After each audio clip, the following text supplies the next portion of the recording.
Lo spettro sempre più inquietante dell'ingovernabilità, la sfiducia nei partiti e l'indignazione per i costi della politica e ancora l'esploit di Grillo e la debolezza delle formazioni tradizionali.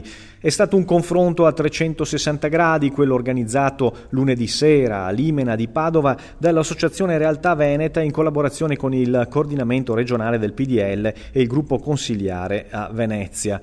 Un momento di analisi, ma soprattutto un modo per ripartire dal confronto con il territorio, come ha ribadito il presidente del Consiglio regionale, Clodovaldo Ruffato.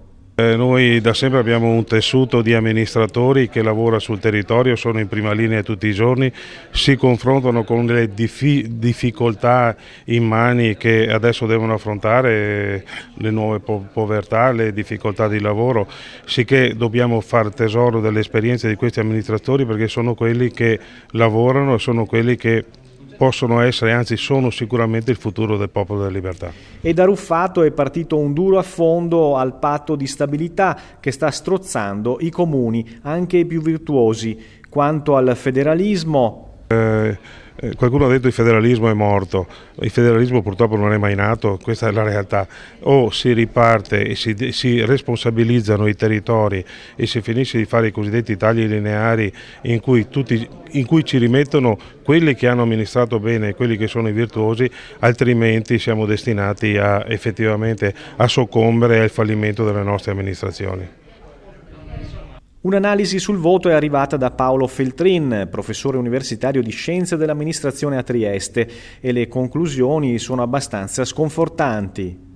Diciamo che l'Italia ha fatto un giro lunghissimo di 20 anni per ritrovarsi esattamente allo stesso punto da dove era partita nel 92-93.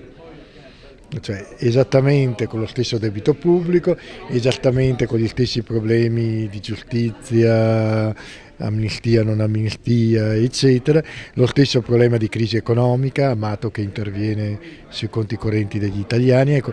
Cioè 20 anni persi inutilmente, ecco. Quanto al quadro politico veneto, Feltrin invita a guardare i prossimi appuntamenti elettorali. Intanto vediamo cosa succede in Friuli. In Friuli Venezia Giulia si vota il 21 aprile, già quello è un ottimo test.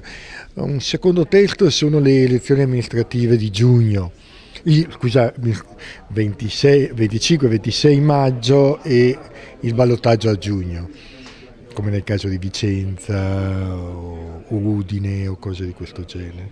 Quindi già lì si vedrà un po' come vanno le cose, ovvero se Grillo continuerà ad espandersi o se le polemiche e le difficoltà ad avere una posizione comune alle diverse anime porterà a qualche insuccesso elettorale.